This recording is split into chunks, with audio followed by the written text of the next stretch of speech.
Alright, since I'm not quite eepy yet, I'm going to read some more of this book. Um, it's probably not the best book for getting to sleep because it's kind of it's a bit of a rough read in some ways. And not a rough read, but it's just like it's very dense. But that's okay. I'm dense too. Where were we? We were. Here we are. So we've just met. What's his name? It's something of Ubertino. Or it's Ubertino of. Regardless, we've met Ubertino, who's a spiritualist.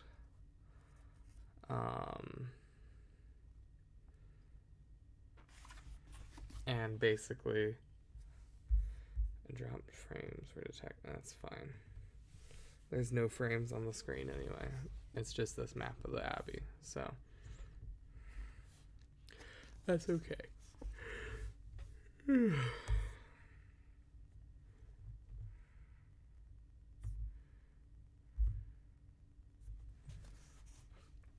These thoughts were in my mind as I gazed on the legendary figure of Ubertino. My master introduced me, and the old man stroked my cheek with a warm, almost burning hand. At the touch of his hand, I understood many things I had heard about that holy man. I understood the mystic fire that had consumed him from his youth, when he had imagined himself transforming into the penitent Magdalene, and then his intense association with Saint Angela of Foligno, who had initiated him into the adoration of the cross. Apparently my Wi-Fi is really bad because I'm dropping frames right now, but that's okay. I studied those features as delicate as those of the sainted woman with whom he had fraternally exchanged profound spiritual thoughts. I sensed he must have been able to assume a far harsher expression when, in 1311, the Council of Vienna had eliminated Franciscan superiors hostile to the spirituals, but had charged the latter to live in peace within the order. And this champion of renunciation had not accepted the compromise and had fought for the institution of a separate order, based on principles of maximum strictness. Ubertino had then lost his battle, for in those years John the 22nd was advocating a crusade against the followers of Pierre Olut.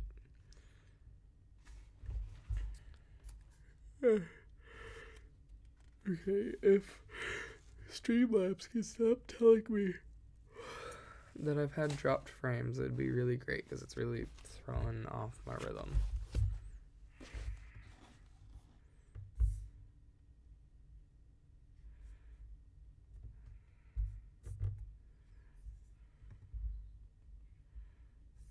Thank you.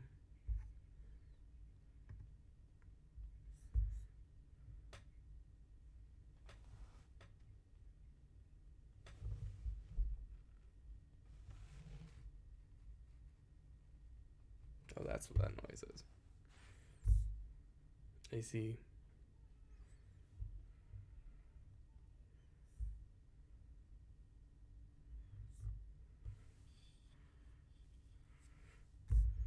At any rate,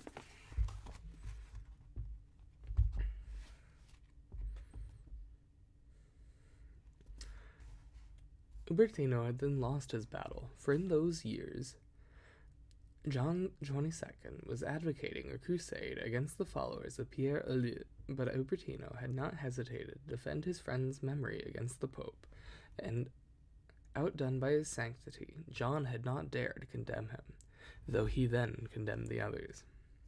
On that occasion, indeed, he offered Ubertino a way of saving himself, pressing him to enter the Cluniac order. Ubertino, skillful in gaining protectors and allies in the papal courts, for he himself so apparently disarmed and fragile, had in fact agreed to enter the monastery of Gembloch in Flanders, but I believe he never even went there, and remained in Avignon under the banner of Cardinal Orsini to defend the Franciscans' cause.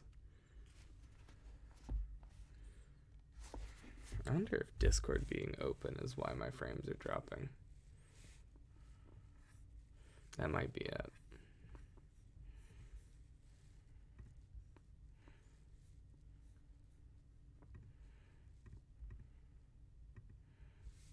There we are. Maybe that'll help.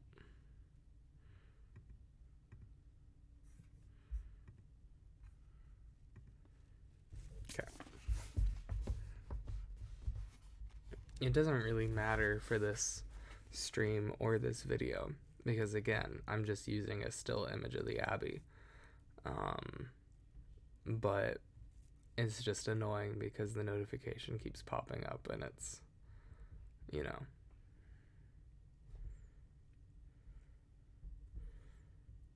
it distracts me. At any rate, only in recent times, and the rumors I had heard were vague, his star at court had waned. He had to leave Avignon, and the Pope had him pursued as a heretic who per mundum discurrit vagabundus. Then, it was said, all trace of him was lost. That afternoon I had learned, from the dialogue between William and the abbot, that he was hidden here in this abbey, and now I saw him before me. "William," he was saying, "they were on the point of killing me, you know. I had to flee in the dead of night." "Who wanted to kill you? John?" "No, John has never been fond of me, but he has never ceased to respect me.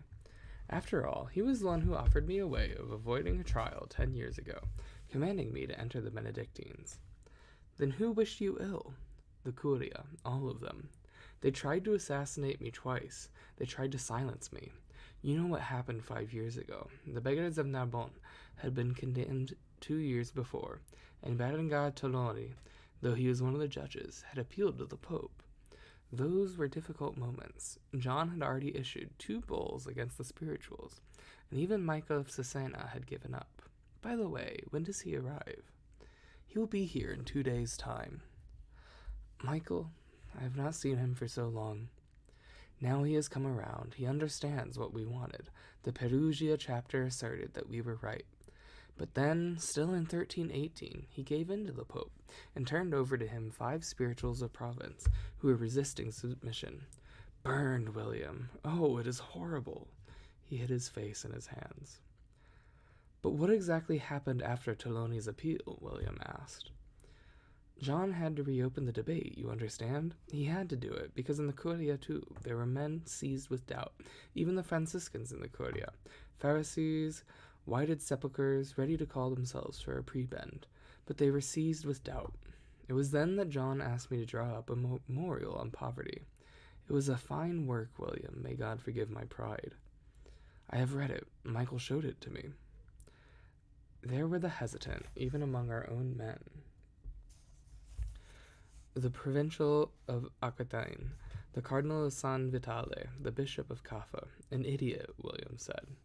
God rest in peace. Rest in peace. He was gathered to God 2 years ago. God was not so compassionate. That was a false report that arrived from Constantinople. He is still in our midst, and I told he will be a member of the legation. God protect us. But he is favorable to the chapter of Perugia, Umberto said. Exactly. He belongs to that race of men who are always their adversaries' best champions. To tell the truth, Umberto said, even then he was no great help to the cause, and it all came to nothing, but at least the idea was not declared heretical, and this was important. And so the others have never forgiven me. They have tried to harm me in every way. They have said that I was Sachsenhausen 3 years ago, when Louis proclaimed John a heretic, and yet they all knew I was in Avignon that July with Orsini. They found that parts of the Emperor's declaration reflected my ideas. What madness. Not all that mad, William said. I had given him the ideas, taking them from your declaration of Avignon, and from some pages of Alieu. 1 second.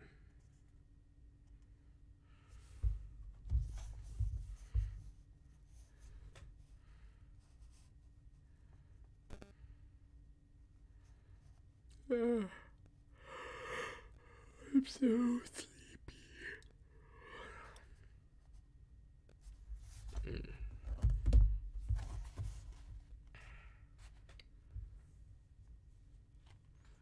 You? Ubertino exclaimed, between amazement and joy.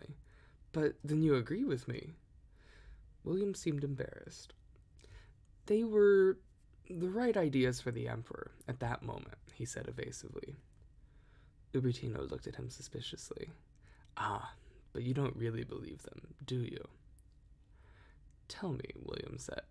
Tell me how you saved yourself from those dogs. Ah, dogs indeed, William. Rabid dogs. I found myself even in conflict with Bonagrazia, you know. But Bonagrazia is on our side. Now he is, after I spoke at length with him. Then he was convinced, and he protested against the ad conditorum canonum, and the Pope imprisoned him for a year. I've heard he is now close to a friend of mine in the Curia, William of Ockham. I knew him only slightly. I don't like him. A man without fervor, all head, no heart. But the head is beautiful, perhaps, and it will take him to hell. Then I will see him again down there, and we will argue logic. Hush, William, Ubertino said, smiling with deep affection. You are better than your philosophers. If only you had wanted... What? When we saw each other the last time in Umbria, remember? I had just been cured of my ailments through the intercession of that marvelous woman, Claire of Montefalco. Montefalco makes wonderful red wine, by the way. One of my favorite wines. He murmured, his face radiant. Claire, when female nature, naturally so perverse, becomes sublime through holiness, then it can be the noblest vehicle of grace. You know how my life has been inspired by the purest chastity, William. He grasped my master's arm convulsively. You know with what fierce, yes, that's the word, with what fierce thirst for penance I have tried to mortify in myself the throbbing of the flesh, and make myself wholly transparent to the love of Jesus crucified. And yet, 3 women in my life have been 3 celestial messengers for me. Angela of Foligno, Margaret of Città de Castello, who revealed the end of my book to me when I had written only a third of it. And finally, Clare of Montefalco. It was a reward from heaven that I should investigate her miracles and proclaim her sainthood to the crowds before the church moved. And you were there, William, and you could have helped me in that holy endeavor, and you would not. But the holy endeavor that you invited me to share was sending Bentivenga, Giacomo, and Giovannuccio to the stake, William said softly. They were besmirching her memory with their perversions, and you were an inquisitor. And that was precisely when I asked to be relieved of that position. I did not like the business, nor did I shall be frank, the way you induced Bentivenga to confess his errors. You pretended you wished to enter his sect, if sect it was. You stole his secrets from him, and you had him arrested. But that is the way to proceed against the enemies of Christ.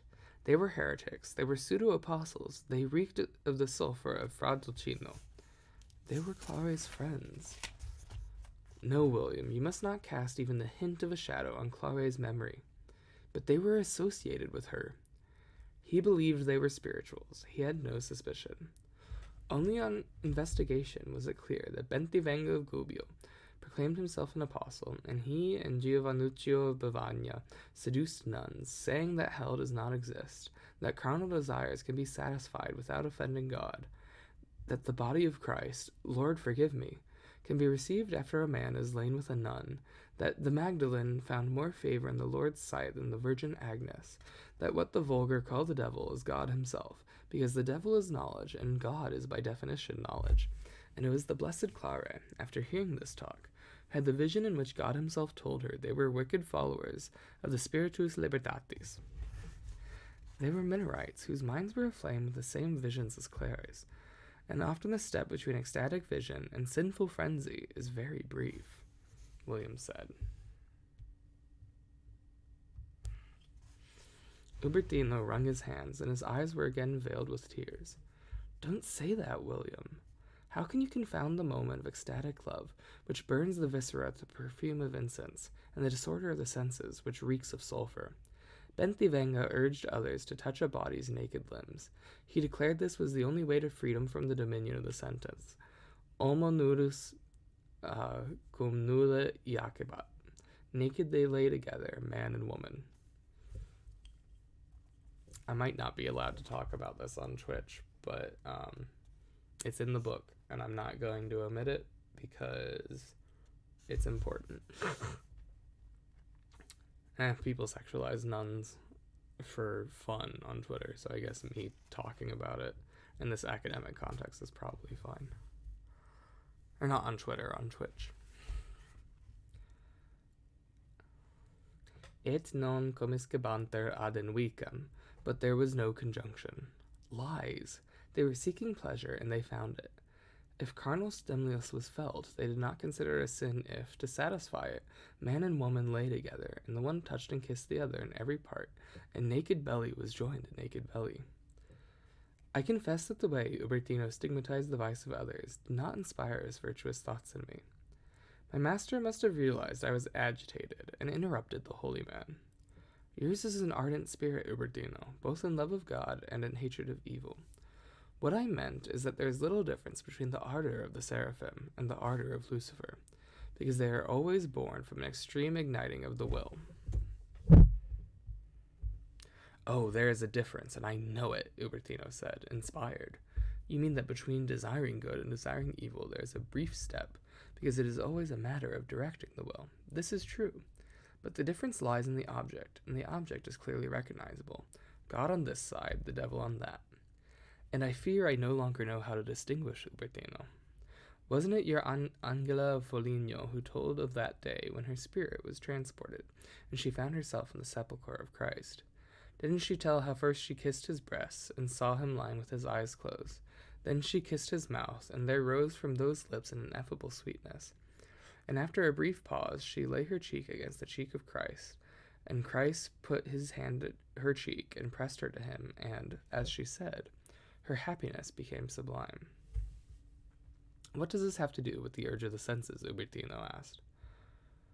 It was a mystical experience, and the body was our Lord's. Perhaps I am accustomed to Oxford, William said, where even mystical experience was of another sort. All in the head, Ubertino smiled. Or in the eyes. God perceived as light and the rays of the sun, the images of mirrors, the diffusion of colors over the parts of ordered matter, in the reflections of daylight on wet leaves. Isn't this love closer to Francis's when he praises God and his creatures, flowers, glass, water, air? I don't believe this type of love can produce any snare, whereas I'm suspicious of a love that transmutes into a colloquy with the Almighty the shudders felt in fleshly contacts. You blaspheme, William. It is not the same thing. There's an immense abyss between the high ecstasy of the heart loving Christ crucified and the base, corrupt ecstasy of the pseudo-apostles of Montefalco. They were not pseudo-apostles. They were brothers of the free spirit. You said as much yourself. What difference is there? You haven't heard everything about that trial.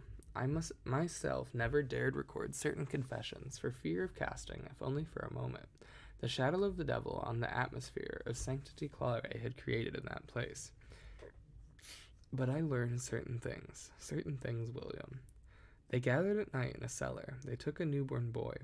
They threw him from one to another until he died, of blows or other causes. And he who caught him alive for the first time and held him as he died became the leader of this sect. And this child's body was torn to pieces and mixed with flour to make blasphemous hosts. Ubertino, William said firmly. These things were said many centuries ago by the Armenian bishops about the sect of the Paulicians and about the Bogomils. What does that matter? The devil is stubborn. He follows a pattern in his snares and his seductions. He repeats his rituals at a distance of millennia. He is always the same. This is precisely why he is recognized as the enemy. I swear to you, they lighted candles on Easter night and took maidens into the cellar. Then they extinguished the candles and threw themselves on the maidens, even if they were bound to them by ties of blood. And if from this conjunction a baby was born, the infernal rite was resumed all around a little jar of wine, which they called the keg. They became drunk and would cut the baby to pieces, and pour its blood into the goblet, and they threw babies on the fire, still alive, and they mixed the baby's ashes and his blood and drank. This is like really dark.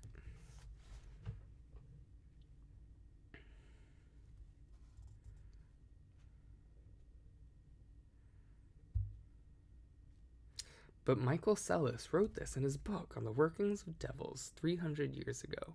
Who told you these things? They did, Bentivanga and the others, and under torture.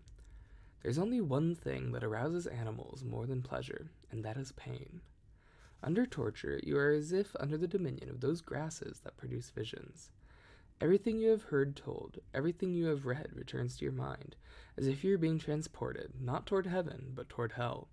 Under torture, you say not only what the Inquisitor wants, but also what you imagine might please him, because a bond, this is truly diabolical, is established between you and him. These things I know, Ubertino.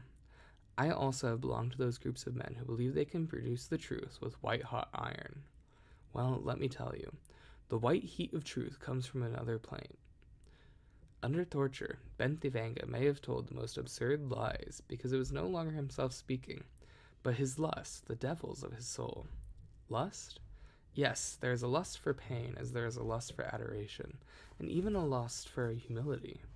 If it took so little to make the rebellious Angles direct their ardor away from worship and humility toward pride and revolt, what can we expect of a human being? There, now you know. This was the thought that struck me in the course of my inquisitions, and this is why I gave up that activity. I lacked the courage to investigate the weaknesses of the wicked, because I discovered they are the same as the weaknesses of the saintly. Ubertino had listened to William's last words as if not understanding them. From the old man's expression, as it became filled with affectionate commiseration, I realized he considered William prey to culpable sentiments, which he forgave because he loved my master greatly. Ubertino interrupted him and said in a very bitter voice, "It does not matter. If that was how you felt, you were right to stop. Temptations must be fought. Still, I lacked your support. With it, we could have routed that band. And instead, you know what happened. I myself was accused of being weak toward them, and I was suspected of heresy. You were weak also in fighting evil. Evil, William! Will this condemnation never cease, this shadow, this mire that prevents us from arriving at the holy source?" He moved still closer to William, as if he were afraid someone might overhear. "Here, too, even among these walls consecrated to prayer, you know?" "I know. The abbot has spoken to me. In fact, he asked me to help him shed light on it." "Then observe, investigate, look with the lynx's eye in both directions. Lust and pride. Yes, lust. Lust and pride. Lust? Yes, lust. There was something feminine, and therefore diabolical, about that young man who is dead. He had the eyes of a maiden seeking commerce with an incubus. But I said pride also, the pride of the intellect, in this monastery consecrated to the pride of the word, to the illusion of wisdom. I know nothing. There is nothing that I know. I'm skipping lines because I'm tired. I'm getting there. I'm almost sleepy now. I do love reading, though. If you know something, help me. I know nothing. There's nothing that I know, but the heart senses certain things. But come, why must we talk of these sad things and frighten this young friend of ours? He looked at me with his pale blue eyes, grazing my cheek with his long white fingers, and I instinctively almost withdrew. I controlled myself, and I was right to do so, because I would have offended him, and his intention was pure. "Tell me of yourself instead," he said, turning again to William. "What have you done since then? It has been 18 years. I went back to my country. I resumed studying at Oxford. I studied nature." "Nature is good because she is the daughter of God," Ubertino said. "And God must be good, since he generated nature," William said with a smile. "I studied. I met some very wise friends. Then I came to know Marsilius. I was attracted by his idea about empire, the people, about a new law for the kingdoms of the earth. And so I ended up in that group of brothers who are advising the emperor. But you know these things. I wrote you. I rejoiced at Bobbio when they told me you were here. We believed you were lost, but now that you are with us, you can be of great help in a few days, when Michael also arrives. It will be a harsh conflict with Berengar Toloni. I really believe we will have some amusement." How much is left? Okay, I can read that.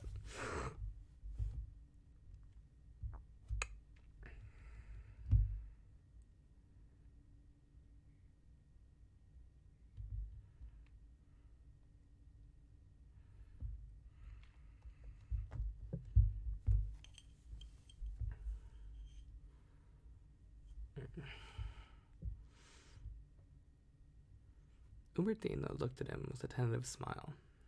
I can never tell when you Englishmen are speaking seriously. There is nothing amusing about such a serious question. At stake is the survival of the order, which is your order, and in my heart it is mine too. But I shall implore Michael not to go to Avignon. John wants him, seeks him, invites him to insistently. Don't trust that old Frenchman. O Lord, into what hands has thy church fallen? He turned his head toward the altar. Transformed into harlot, weakened by luxury, she roils in lust like a snake in heat. From the naked purity of the stable of Bethlehem, made of wood as the lignum vitae of the cross was wood, to the bacchanalia of gold and stone. Look here, you have seen the doorway.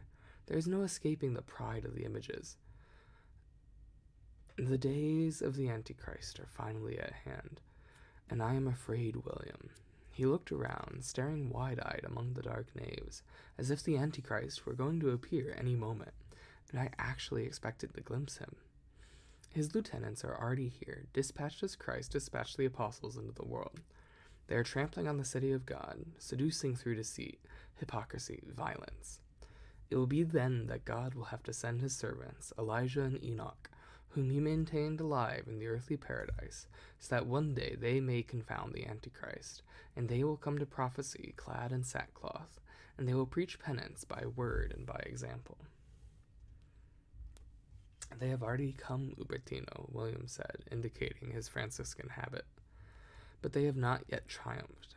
This is the moment when the Antichrist, filled with rage, will command the killing of Enoch and Elijah, and the exposure of their bodies for all to see, and thus be afraid of imitating them, just as they wanted to kill me.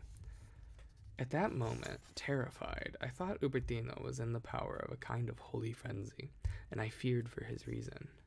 Now, with the distance of time, knowing what I know, namely that 2 years later he would be mysteriously killed in a German city by a murderer never discovered, I am all the more terrified because obviously that evening Ubertino was prophesying. The abbot Joachim spoke the truth, you know. We have reached the 6th era of human history when 2 antichrists will appear, the mystic Antichrist and the Antichrist proper. This is happening now, in the 6th era, after Francis appeared to receive in his own flesh the 5 wounds of Jesus crucified. Boniface was the mystic Antichrist, and the abdication of Celestine was not valid. Boniface was the beast that rises up from the sea, whose 7 heads represent the offenses to the deadly sins, and whose 10 horns the offenses to the commandments. And cardinals surrounded him were the locust, whose body is Apollyon. But the number of the beast, if you read the name in Greek letters, is Benedicti. He stared at me to see whether I had understood, and he raised a finger, cautioning me. Benedict the 11th was the Antichrist proper, the beast that rises up from the earth.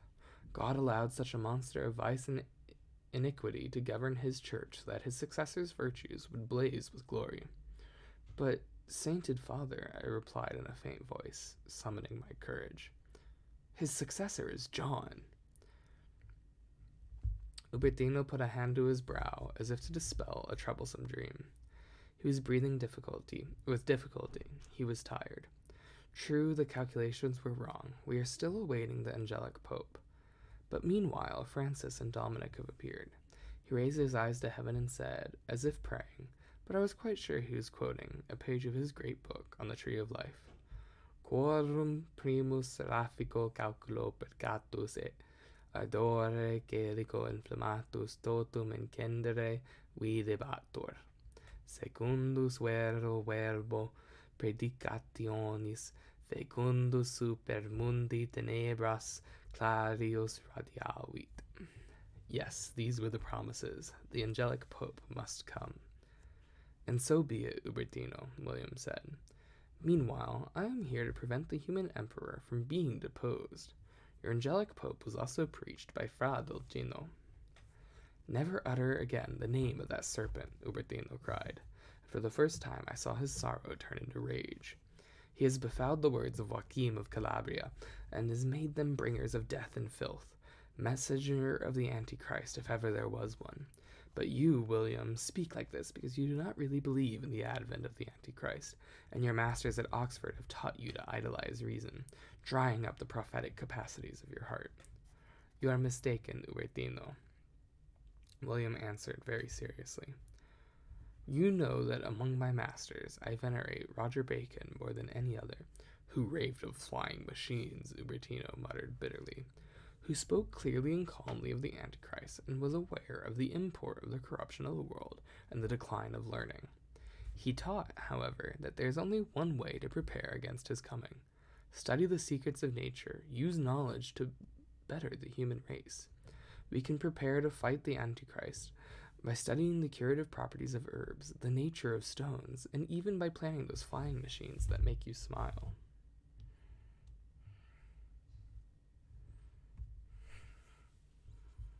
Your Bacon's Antichrist was a pretext for cultivating intellectual pride. A holy pretext. Nothing pretextual is holy. William, you know I love you. You know I have great faith in you. Mortify your intelligence. Learn to weep over the wounds of the Lord. Throw away your books. I will devote myself only to yours, William smiled.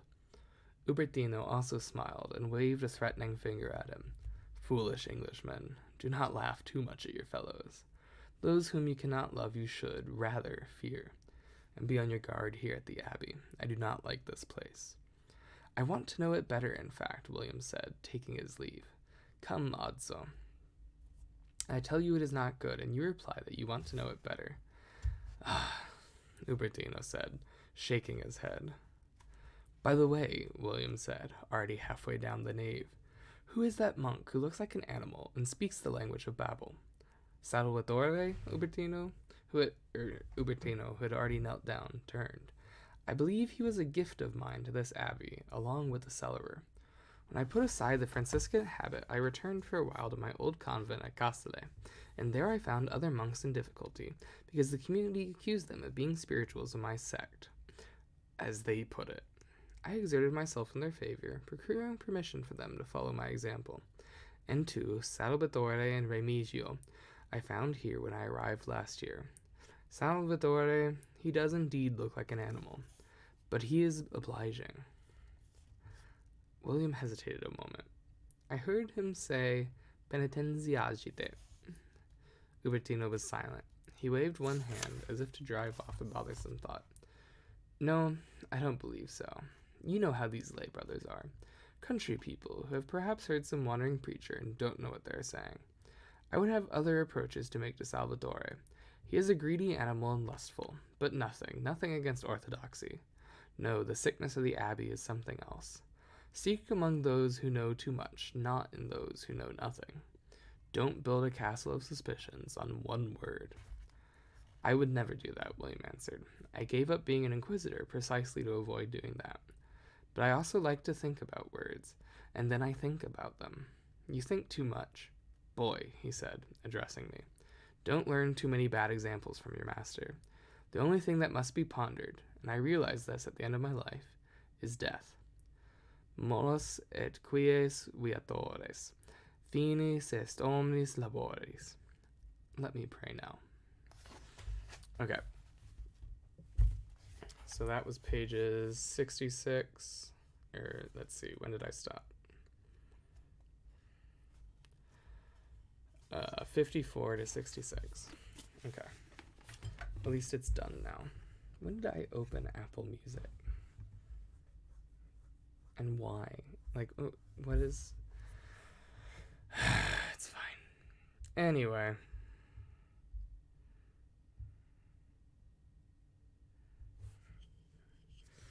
With that,